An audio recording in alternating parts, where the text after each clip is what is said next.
Olá a todos, como é que vocês estão? Sou eu novamente, Helder de Araújo, no seu canal Luz no Fim do Túnel.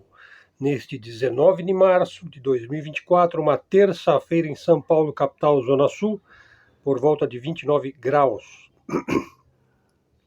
Falar um pouquinho aí da questão do leilão dos aeroportos. O governo brasileiro espera leiloar, colocar em leilão 16 portos. Um investimento privado, é uma privatização, da ordem de 8 bilhões de reais. O ministro aí de Portos e Aeroportos diz ter sido procurado por investidores chineses, árabes e europeus. Será que não foi procurado por investidores brasileiros? Será que esse pessoal aí que foi dono aí das lojas americanas não tem dinheiro ou interesse? Investidores de fora do país e de fundos também de bancos locais do Brasil manifestaram interesse nas operações, porque aí tem o Safra, o Setúbal, aí o Garneiro, enfim. O governo vai leiloar então 16 áreas em portos pelo país todo, com expectativa de um valor total de investimentos privados de 8 bilhões, como eu disse. O ministro aí, que é o Silvio Costa Filho, colocou na lista de arrendamentos e concessões o terminal de minerais do Porto de Itaguaí, no Rio de Janeiro. Só esse investimento é da ordem de 3,5 bilhões de reais. E também de um terminal de grãos no Porto de Paranaguá, do Paraná, avaliado em 1,1 bilhão de reais. Desde o início do ano, o ministro Silvio Costa Filho tem feito apresentações para investidores estrangeiros e nacionais com um cardápio aí de concessões portuárias até 2026. O objetivo é que a primeira rodada de leilões comece no próximo mês, aí, em abril, com uma lista que inclui também o Porto de Recife, em Pernambuco, estado natal do próprio ministro de Portos e Aeroportos. Então ele afirmou aí recentemente que foi procurado por investidores chineses, árabes e mesmo europeus e por fundos de investimentos ligados a bancos brasileiros, com interesse em investir em ativos de infraestrutura no país. Ele espera alcançar a marca aí de 10,6 bilhões de reais em investimentos privados no setor dos portos. Isso mesmo tendo tirado da lista ativos interessantes aos olhos dos investidores, como a administração do Porto de Santos, o maior porto do Brasil, e o que transporta o maior volume de cargas do Brasil. Ele disse, desistimos de privatizar o Porto de Santos. A gestão já é privatizada, ele afirma. Temos 230 portos no Brasil, sendo que 22 são delegados a governos locais, ou seja, são estatais, e 7 são docas públicas, portanto também estatais. Temos de ter uma visão estratégica para ampliar investimentos. Aliás, me chamou a atenção ontem, num vídeo que eu recomendo muito a vocês, que é um vídeo que foi veiculado aí pelo coronel Douglas Macgregor. Aliás, é uma das vozes fortes e uma das poucas vozes sensatas que nos chega dos Estados Unidos. E onde ele faz aí uma análise, ele faz um diagnóstico aí da situação grave na qual se encontra os Estados Unidos hoje. Inclusive apresenta soluções para sair dessa situação, desse impasse no qual os Estados Unidos se encontram. Isso me chamou muito a atenção. Esse vídeo é um vídeo de 10 minutos, você tem ele legendado, acho que em inglês, hein? Mas, pessoal, precisa ir atrás do inglês, né? Se não dá para entender diretamente, com legenda em inglês você consegue entender perfeitamente. Bastando ter uma base aí. Você não precisa saber falar inglês perfeitamente, mas você pode ter uma boa base de leitura que te permita compreender, vamos dizer, 90% daquilo que você lê, né? Então assistam esse vídeo do Douglas Macgregor, Coronel Douglas Macgregor, que já foi inclusive entrevistado pelo Coronel Robson Farinazzo aqui nos canais coligados do A Arte da Guerra, que é o melhor canal de geopolítica do Brasil hoje. Então me chamou a atenção também uma notícia que foi veiculada aí sobre o Departamento de Estado aí dos Estados Unidos porque foi divulgado que 70%, olha só, 70% de todos os guindastes usados nos portos, são centenas de portos dos Estados Unidos, 70% dos guindastes, portanto do aparelho, do mecanismo de engenharia hidráulica e de mecânica que faz o transporte das cargas nos contêineres, que transporta aquilo, vocês podem ver, aliás tem um filme aí que mostra a vida dentro de um porto, que é uma série que chama Mão de Ferro. Comecei a assistir ontem e é impressionante. Você vê aquilo funcionando de perto, né? 70% dos guindastes são chineses. Então aí, eles vão empreender agora um grande esforço para nacionalizar, olha só, para nacionalizar os guindastes, né, dos portos dos Estados Unidos. Até porque, veja bem, o software que controla esses guindastes é chinês. O software também é chinês. Ele funciona com dígitos colocados aí num terminal, aí num notebook, num computador, né? Ou seja, tem o software e o software é chinês. Então eles têm medo, né? O pessoal aí da CIA, da NSA, né, do Departamento de Estado, do Pentágono, eles têm medo que possa ser hackeado pelos temíveis hackers chineses e os portos e o transporte nos Estados Unidos, tanto interno como externo, seria controlado remotamente pelo governo da China. Como eles têm muito medo disso daí, eles vão nacionalizar os guindastes e também os outros mecanismos aí que fazem o transporte das cargas. Então acho que é importante citar isso daí também, porque acredito que os guindastes brasileiros também devem ser mais ou menos no mesmo estilo, ou seja, grande parte dos sistemas aí de grua, de guindaste e tal, é também chinês, né? Então vamos continuar aqui nosso estudo aqui sobre o problema da privatização dos portos brasileiros. Veja, então ele citou aí o terminal de minérios de Itaguaí, né? Joia da coroa, né? Nessa leva de leilões de 2024. O ministro aí disse que avançou muito nos últimos meses e atraiu investidores, e portanto ele acha que vai cumprir a sua meta.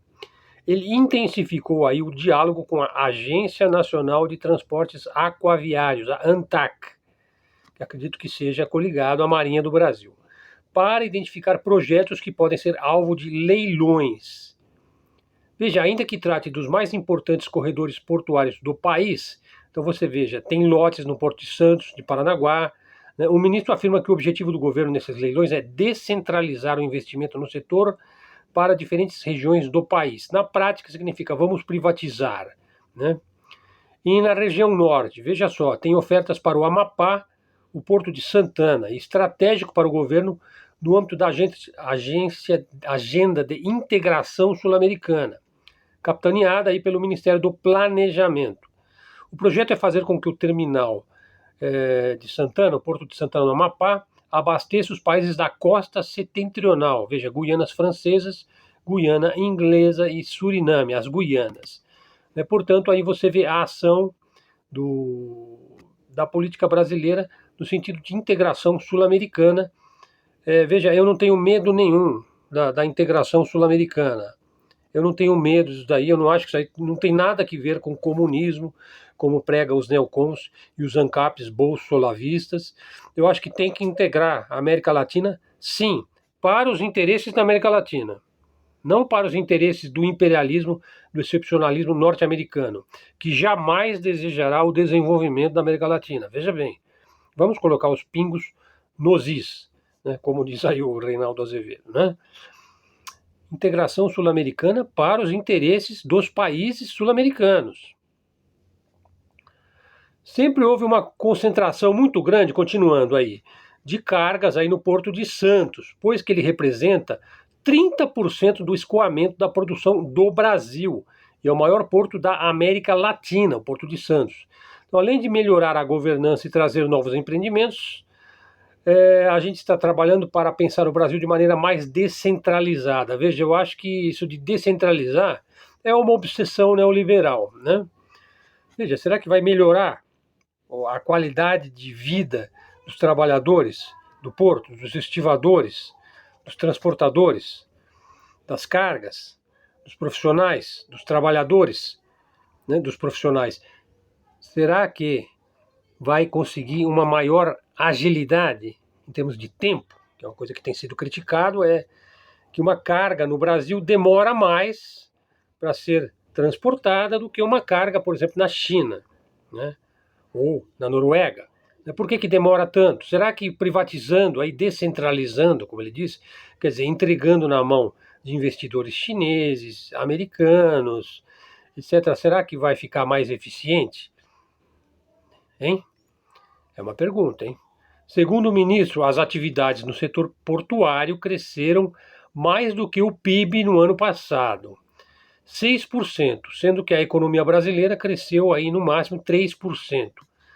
A operação em terminais é muito importante para o Brasil, porque ela está essencialmente ligada ao grande negócio do Brasil, que são os alimentos. O Brasil é o fornecedor de alimentos para o mundo.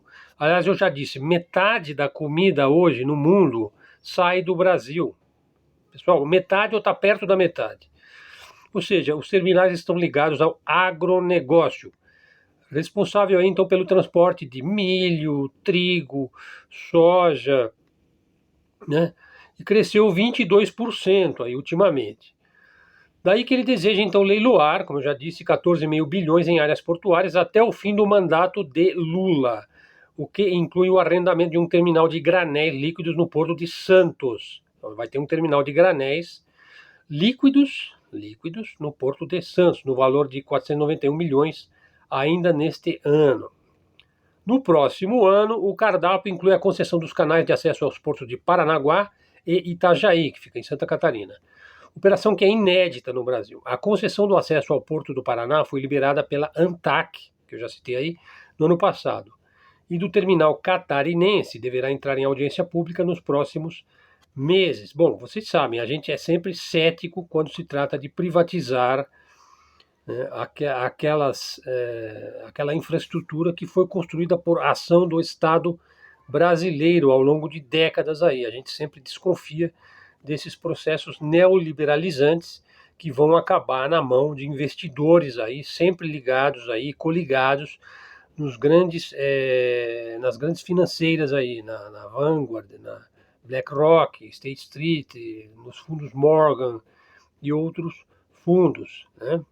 Ou seja, é mais ou menos o que vai acontecer com a Petrobras também, por exemplo, onde 49% do lucro da Petrobras tende a ser utilizado para pagar, né, os investidores aí externos. Então, 50% do lucro da Petrobras não fica no Brasil, fica na mão do cara ali que a sua grande riqueza na vida é que ele tem ações da Petrobras, né? E ele só fica lá no terminal dele, lá no computador dele, vendo se subiu, se desceu, qual que ele vai vender, qual que ele vai comprar.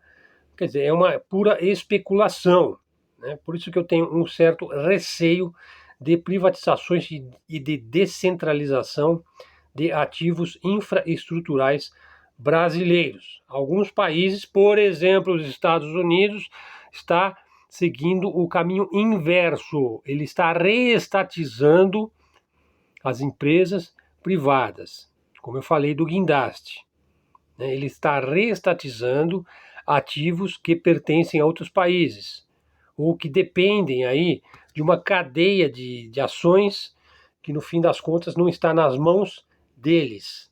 Então, fica o exemplo aí. Será que não seria o... Bom, vamos ver como é que acontece, né? Que o Brasil tem uma história aí sui generis dentro das grandes disputas geopolíticas, né? Pessoal, continuando aí, veja, falei um pouco sobre o neoliberal aí nas redes, né? O adepto do neoliberalismo, em geral, ele é um aluno, sem saber ou sabendo, da escola olavista, né? O adepto do neoliberalismo, geralmente ele é ANCAP, anarcocapitalista, né? Eu já conheci alguns aí, né? Conheci um lá em Ribeirão Preto uma vez, Paulo Cogos, né? Que é chamado assim, é o Guilherme Boulos da direita brasileira, né? E parece que ele não gostou nada disso e pediu censura à opinião. Veja, se existe censura crime de opinião só pode existir num regime ditatorial. Então, se existe crime de opinião, portanto, nós já estamos numa ditadura. Se você não pode simplesmente falar, mesmo que você estiver falando uma bobagem, mesmo que você estivesse cometendo uma torpeza, né? Eu acho que tem coisas que não se deve falar. Acho. Eu acho que tem que haver uma censura individual, pessoal, particular, interna, né? Por exemplo, eu acho que tem coisas da minha vida particular e privada que só interessam a mim, né? E eu não sou excessivamente franco, né, para falar dessas coisas, até porque eu não sou político, né? Mas assim, tem coisas que você também poderia veicular em público, discutir ideias. Por exemplo, se deve ter partido nazista ou não no Brasil, eu acho que não se deve ter, né? O cara pode ter a opinião de que se deve ter, né? E ele vai justificar, ele vai argumentar. Tá? Eu acho que qualquer partido que propõe a eliminação de um outro povo, por uma questão étnica, racial, tem que ser coibido, tem que ser proibido.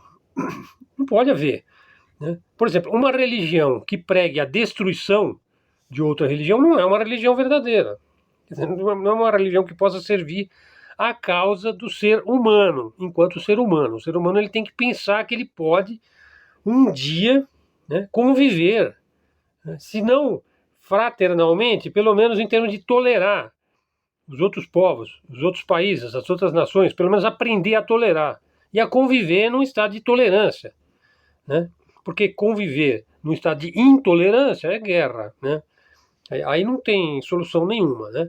Então acho que uma religião ou uma doutrina, né, ou um regime ou uma determinada doutrina política ou intelectual que prega a destruição de um outro povo, de uma outra raça, seja lá por que motivo for, porque ele é de uma genética inferior, ou porque só os fortes sobrevivem, sei lá, se é por questões darwinistas ou de Malthus, sei lá por que razão for, ou porque nós somos os bons e só nós podemos ter direito a respirar, a comer, seja lá por que razão for, não faltam razões, argumentos para você justificar o que quer que seja, né?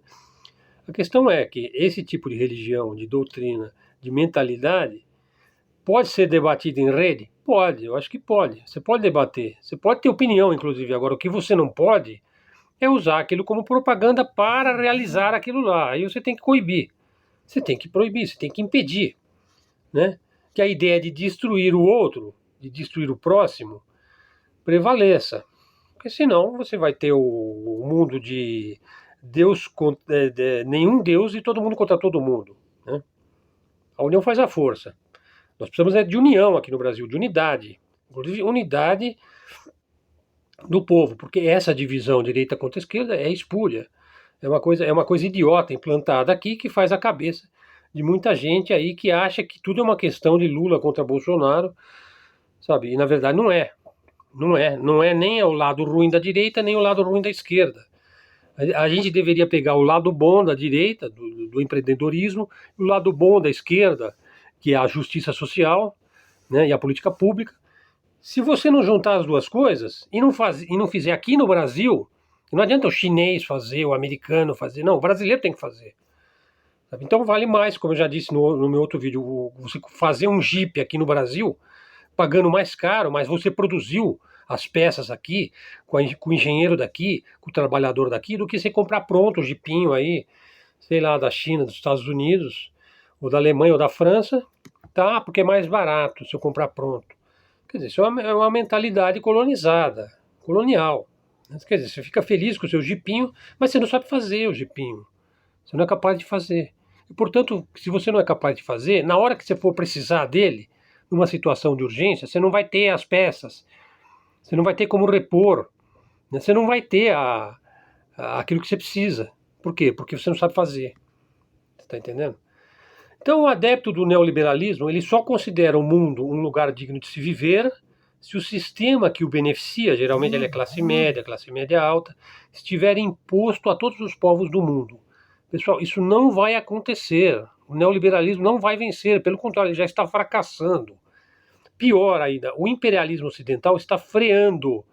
Ele está mesmo voltando para trás, ele está descendo, ele começou a cair. Isso começou mais fortemente lá na Ucrânia, né?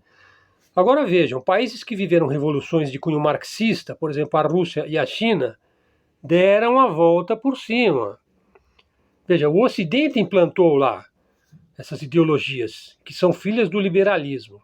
O comunismo é um dos filhos bastardos aí do liberalismo. O fascismo é um outro filho bastardo do liberalismo. Veja, a Rússia e a China são países que resistiram à ação desintegradora, endividante e exploratória do imperialismo capitalista liberal ocidental. Né? Como que eles conseguiram resistir? Pessoal, foi necessário que eles fizessem uma revolução, né? Por exemplo, a Revolução Maoísta.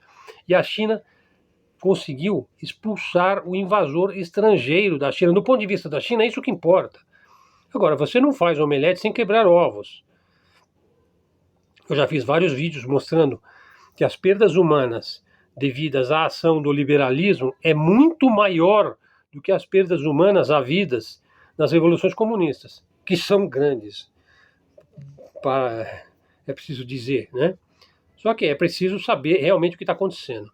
Os bolsolavetes aí perdidos na rede não compreendem que a revolução comunista, malgrado os seus horrores, foi benéfica para esses países. Eles deram a volta por cima, nós não demos. Nós não demos. Os Estados Unidos também não deu. Né? Os Estados Unidos também está no impasse. Veja, os Estados Unidos, hein, que é a maior potência imperial do mundo, está passando por dificuldades. Ao passo que China e Rússia, Irã, Coreia do Norte só fazem crescer, crescer, crescer e se desenvolver. Né? Veja, então assim, se você considera benéfico somente um mundo que é dominado pelos Estados Unidos, que é um gigante em queda livre, abre o olho. Abre o olho, a coisa não é tão simples. Pessoal, eu recomendo fortemente esse vídeo aí do General Douglas MacGregor. Assistam, tem 10 minutos. Hoje falei sobre os portos e falei aí também sobre essa questão da censura, do crime de censura.